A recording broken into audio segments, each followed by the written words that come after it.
¿Miembro o discípulo? ¿Qué eres tú? ¿Miembro o discípulo? Antes, quisiera leerles este fragmento. Dice así: el miembro suele esperar panes y peces. El discípulo es un pescador. El miembro lucha por crecer. El discípulo lucha para reproducirse. El miembro se gana. El discípulo se hace. El miembro quiere que le sirvan. El discípulo se atreve a servir. El miembro le gusta ser halagado. El discípulo halaga con su servicio y su sacrificio.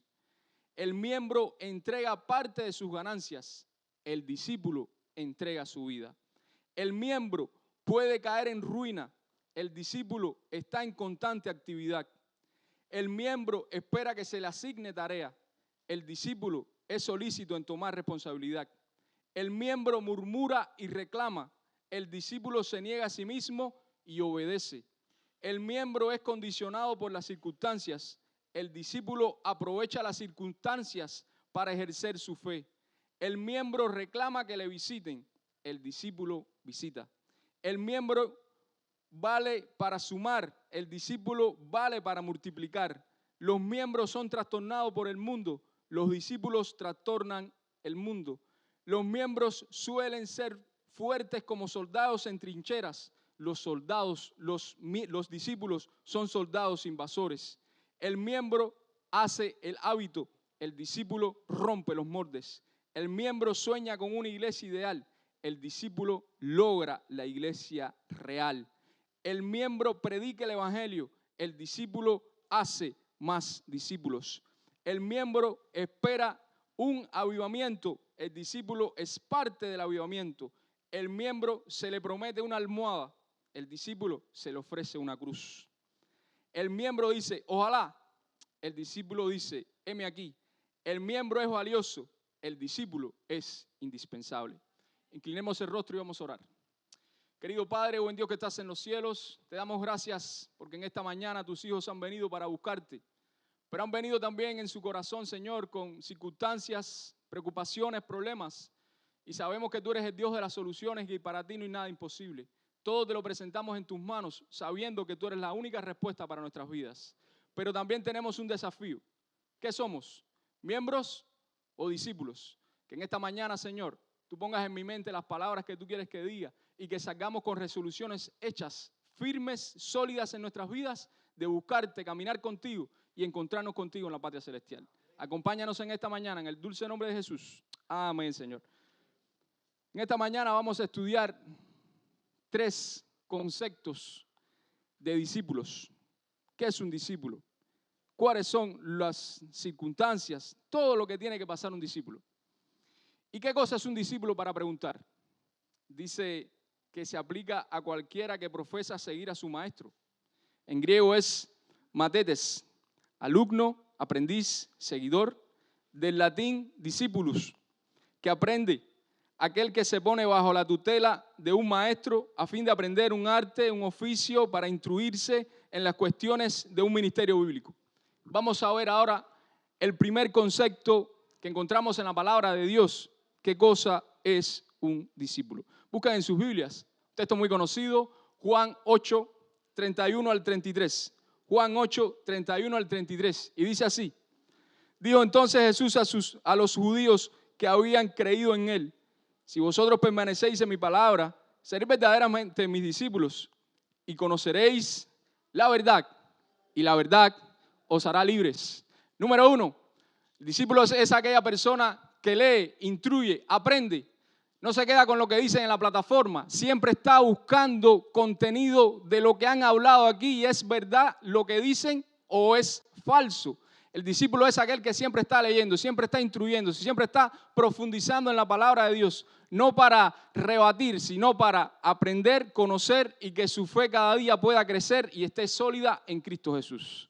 Y uno de esos ejemplos podemos ver en la palabra de Dios en Hechos 17, capítulo 11.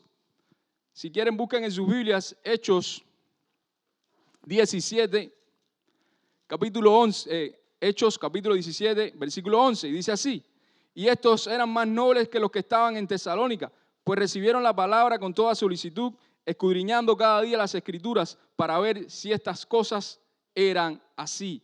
¿Qué hacía a estas personas? No se quedaban con lo que decía, sino escudriñaban. Eran los bereanos, escudriñaban lo que decía la palabra de Dios para cada día ir aprendiendo y creciendo en lo que dice la palabra de nuestro Dios. No se quedaba en lo que decía la gente, sino buscaba cada día lo que decía la palabra de Dios. Yo no sé ustedes, pero pensemos, ¿no se ha perdido el atractivo en la palabra de Dios? Pensemos. Tenemos Biblias de todo tipo y muchas veces no escudriñamos la Biblia. No pasamos tiempo leyendo la palabra de Dios. Y hay una frase que dice, lo que tú más observas, en eso te conviertes.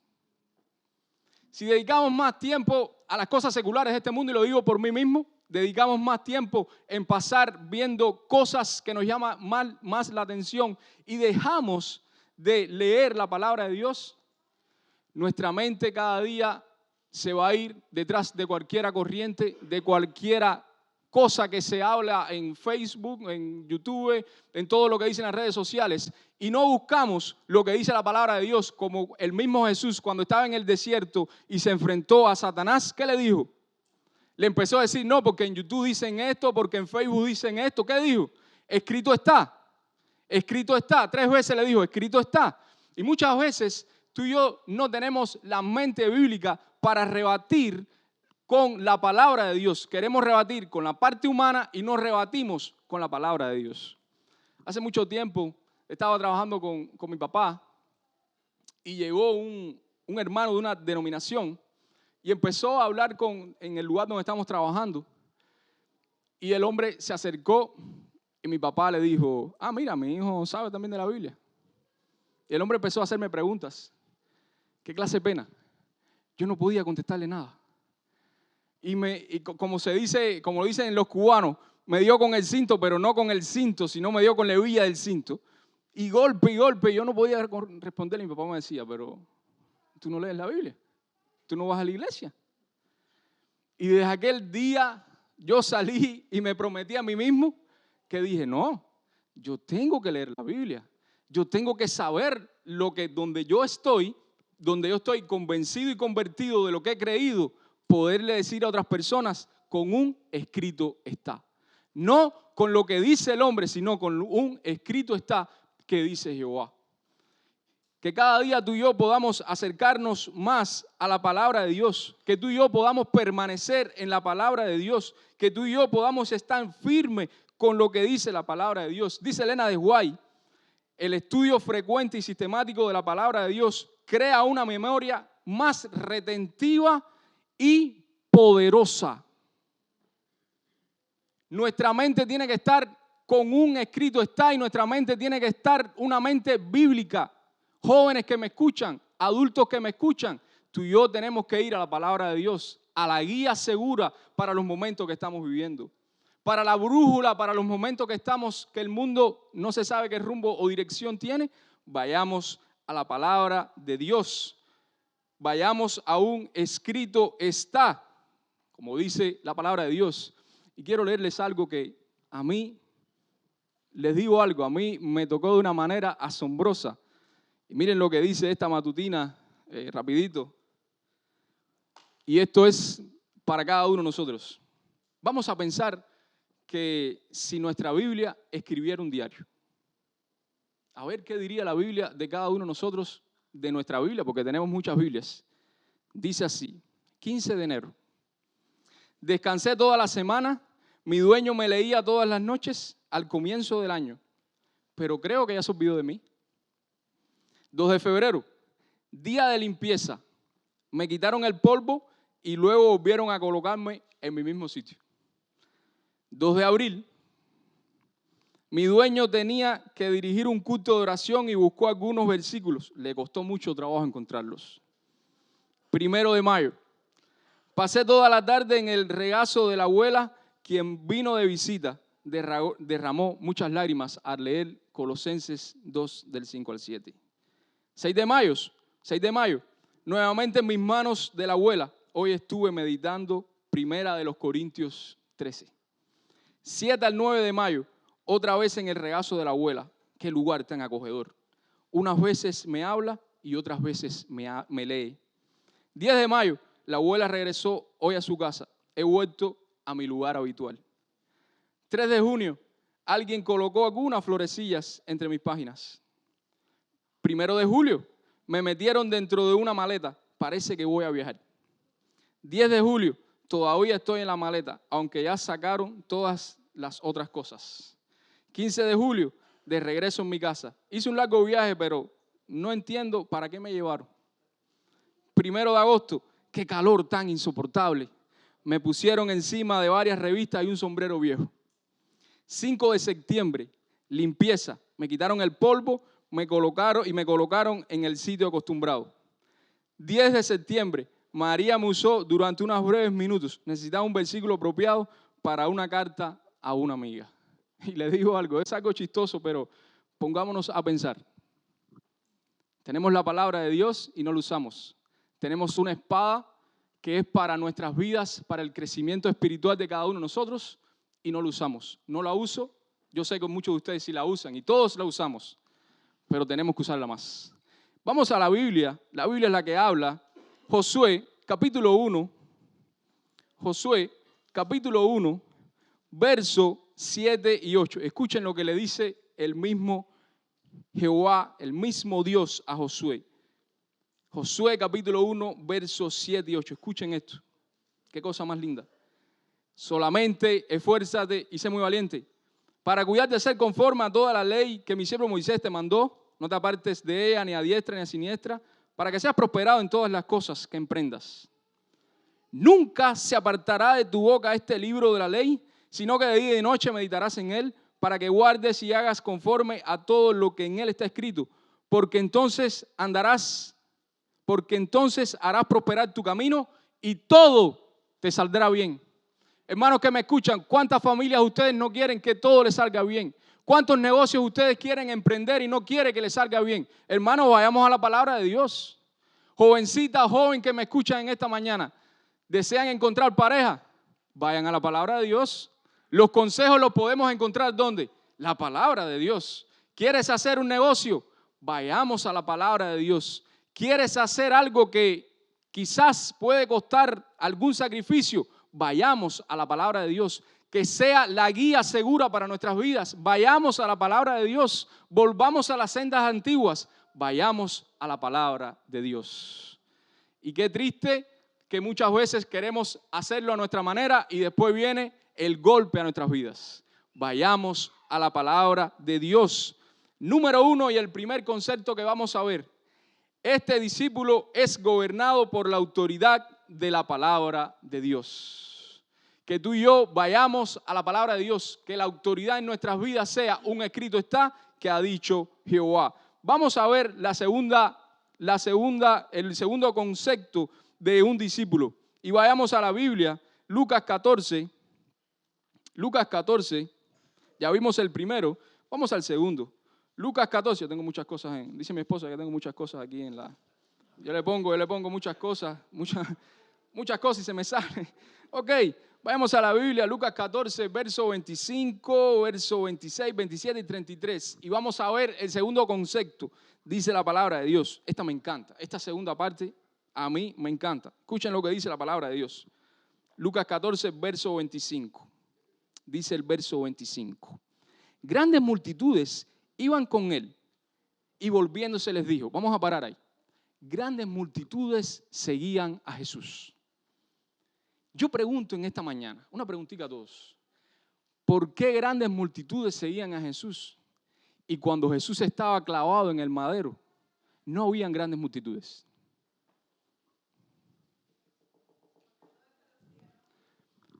¿Por qué las personas seguían a Jesús? Número 1, el hombre tenía una panadería particular. El hombre tenía una pescadería particular. El hombre sanaba. El hombre hacía grandes milagros. Y acercarse a Jesús, podemos decir que era como era como un sinónimo de oye, este hombre es popular, me voy a acercar a Jesús.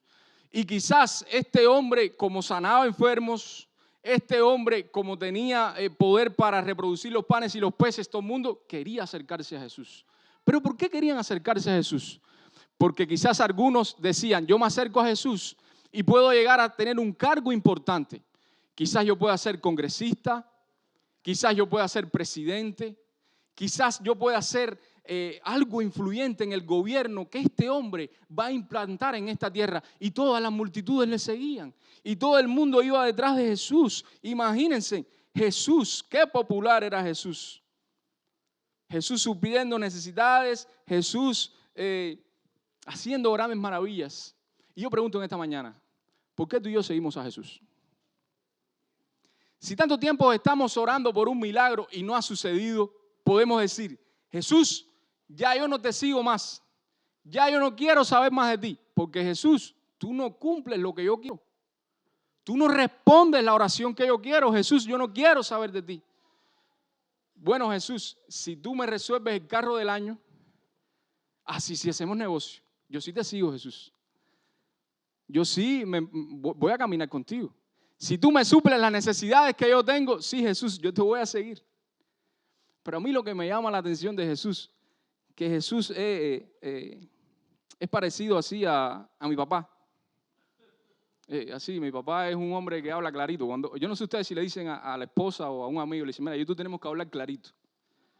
Cuando te dicen, yo contigo tengo que hablar clarito, tú dices, oh. Y Jesús, ni tonto ni perezoso, pero Jesús habla bien clarito para cada uno de nosotros. Bien clarito. Mira lo que dice la palabra de Dios. Dice la palabra de Dios. Y volviéndose, yo me imagino Jesús caminando, la multitud detrás de él, y él volviéndose a la multitud le dice, si alguno viene a mí, escuchen esto, y no aborrece a su padre, a su madre, a su mujer, e hijos, hermanos, hermanas, y aún también su propia vida. ¿Qué dice el texto? No puede ser miembro. ¿Qué dice? No puede ser mi discípulo. Aquí no está hablando de que yo tengo que pelearme con mi mamá, que tengo que pelearme por mi papá para yo. No, voy a seguir a Jesús si estoy peleado con todo el mundo porque Jesús es lo primero. No, hermanos, no vamos a interpretar más el texto este. Jesús lo que nos está diciendo, miren, familia, ustedes quieren seguirme a mí, yo estoy en primer lugar. Lo demás es secundario.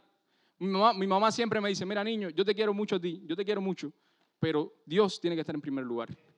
Si tú quieres que tu familia marche bien, si tu matrimonio quiere que marche bien, si tú amas más a Jesús, ¿ustedes creen que las cosas no van a marchar mejor? Pensemos eso. Si ponemos a Jesús en primer lugar, ustedes piensen que su negocio no va a ser prosperado, no va a ser bendecido, sus vidas van a ser bendecidas. Pongan a Jesús en primer lugar. Y Jesús está diciendo, mira, aborrece. Yo busqué la palabra, aborrecer, era como...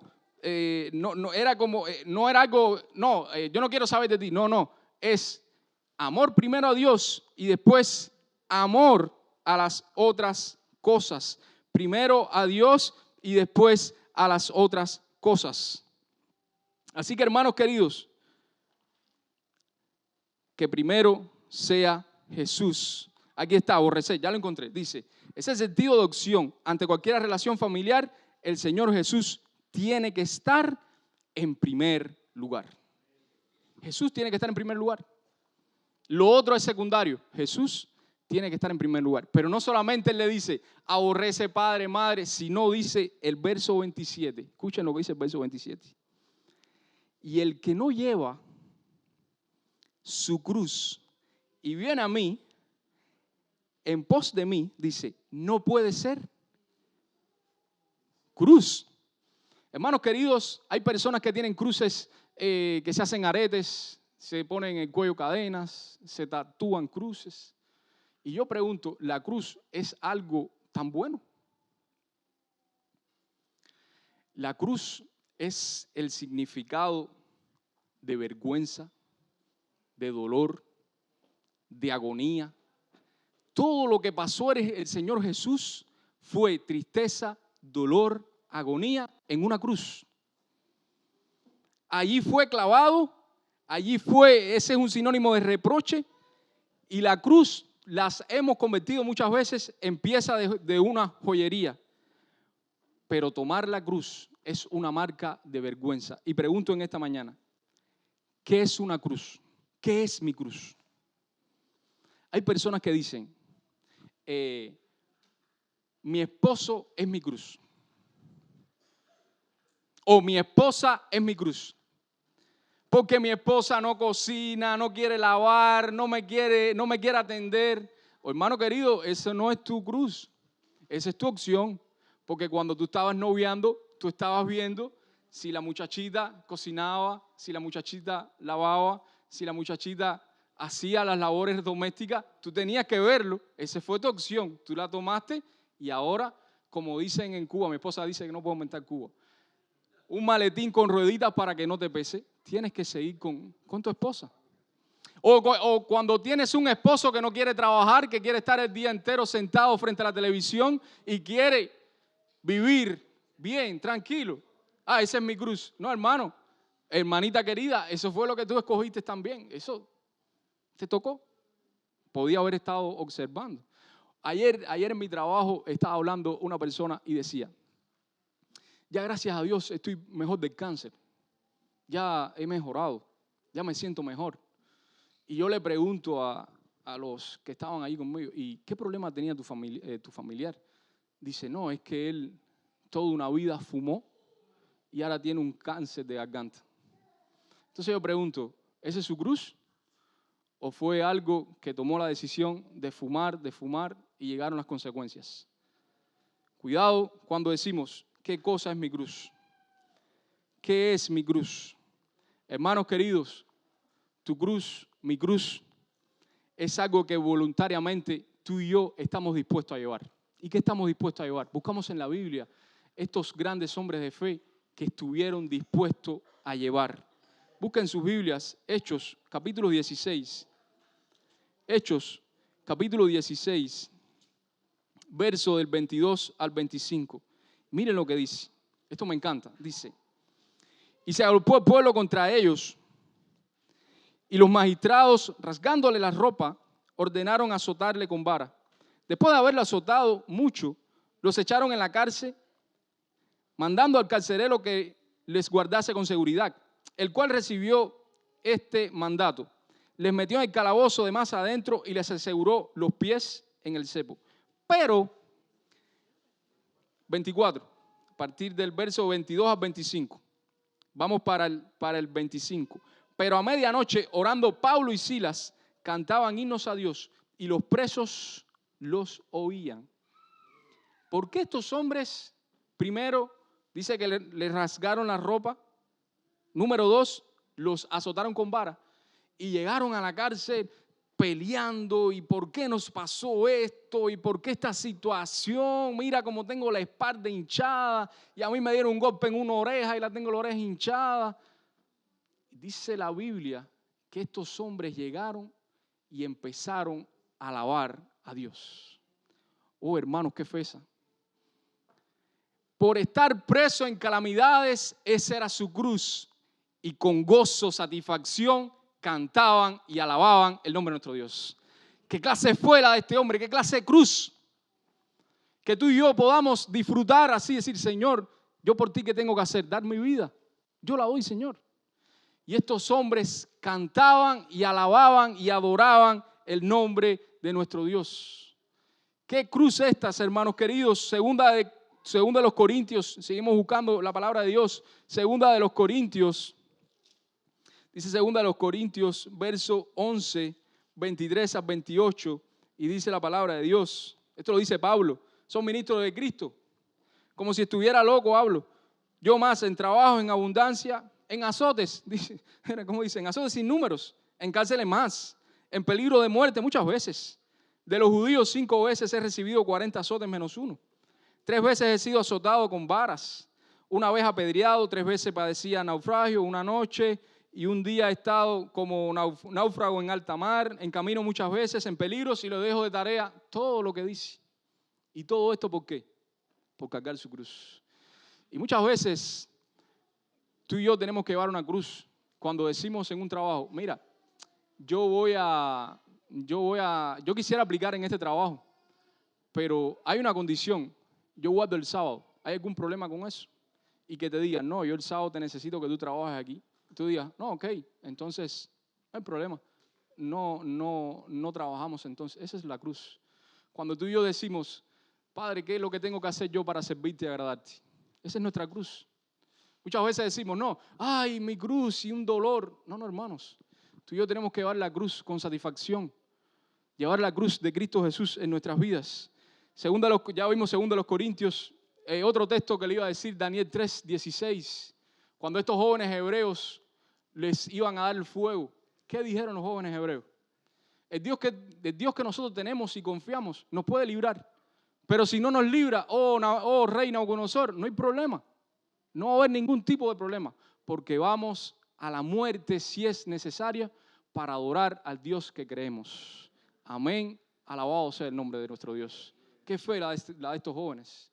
Jóvenes que me escuchan, ¿cuál es nuestra decisión?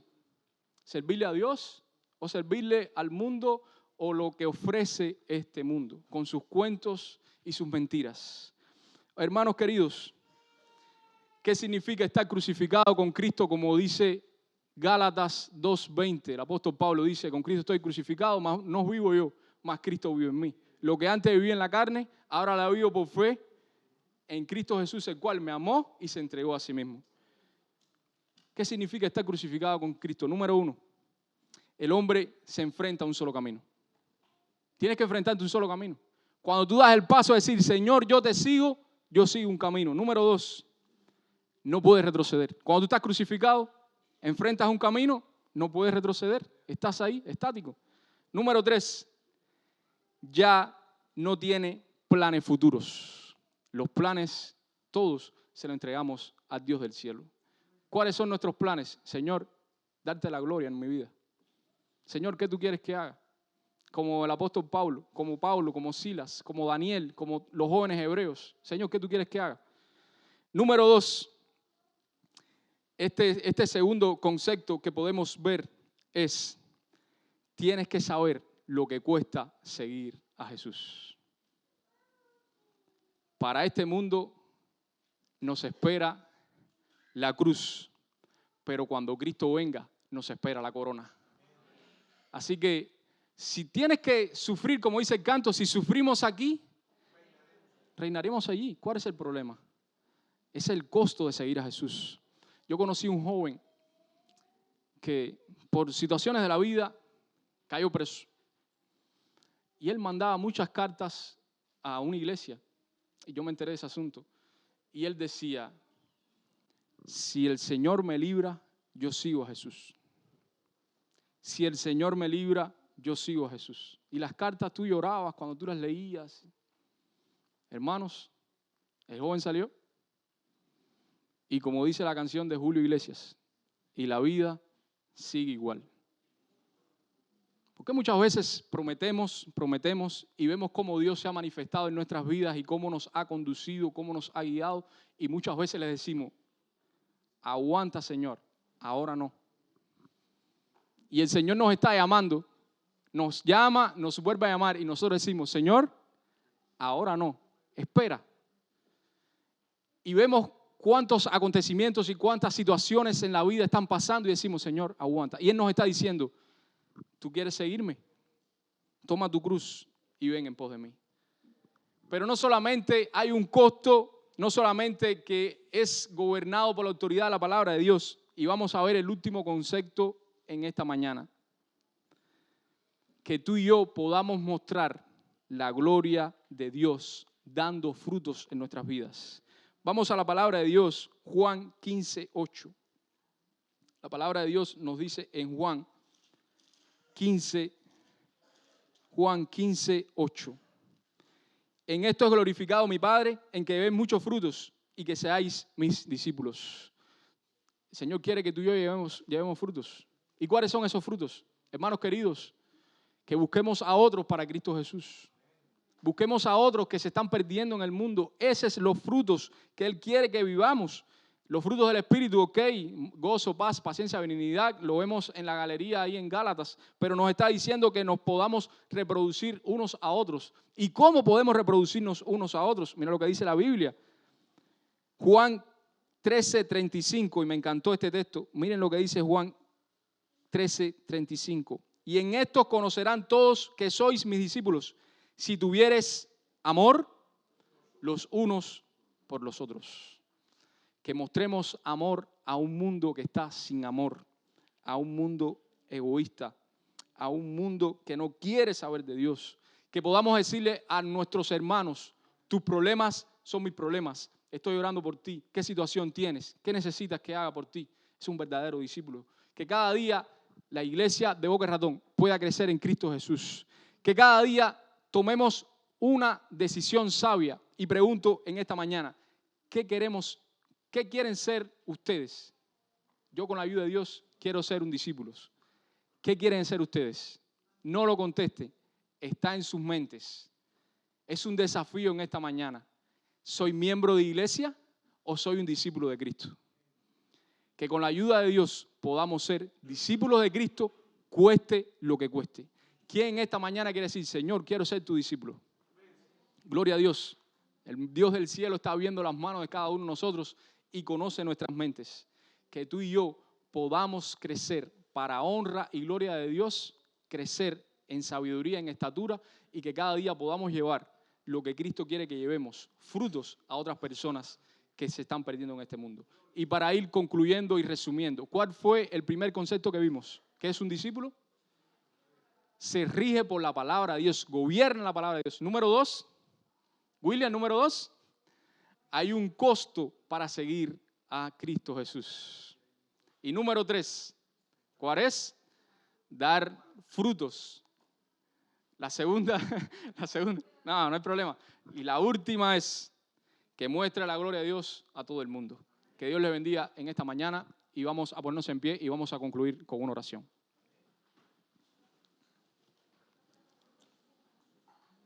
Oremos. Querido Padre, buen Dios que estás en los cielos, gracias porque tú nos llamas a ser hombres y mujeres fieles y firmes a ti y que cada día podamos ser tus discípulos y que podamos llevar la cruz que nos toca en esta tierra, pero pronto estaremos en las mansiones celestiales donde tú nos vas a poner a cada uno de nosotros la corona de vida por ver peleado en esta tierra la batalla de la fe, Señor. Danos fuerzas, estamos luchando. Tú sabes que hay situaciones en nuestras vidas que nos alejan de ti, pero en el nombre de Cristo queremos dejar todo y queremos ir al frente contigo, nuestro capitán al frente, y cada día buscar a otros que se están perdiendo en este mundo, Señor. Bendícenos en esta tarde, acompáñanos, guíanos, diríjanos y ayúdanos cada día a caminar contigo y ayúdanos a ser las personas que tú quieres que seamos. Todo esto te lo suplicamos en el dulce nombre de Jesús. Amén, Señor. Amén.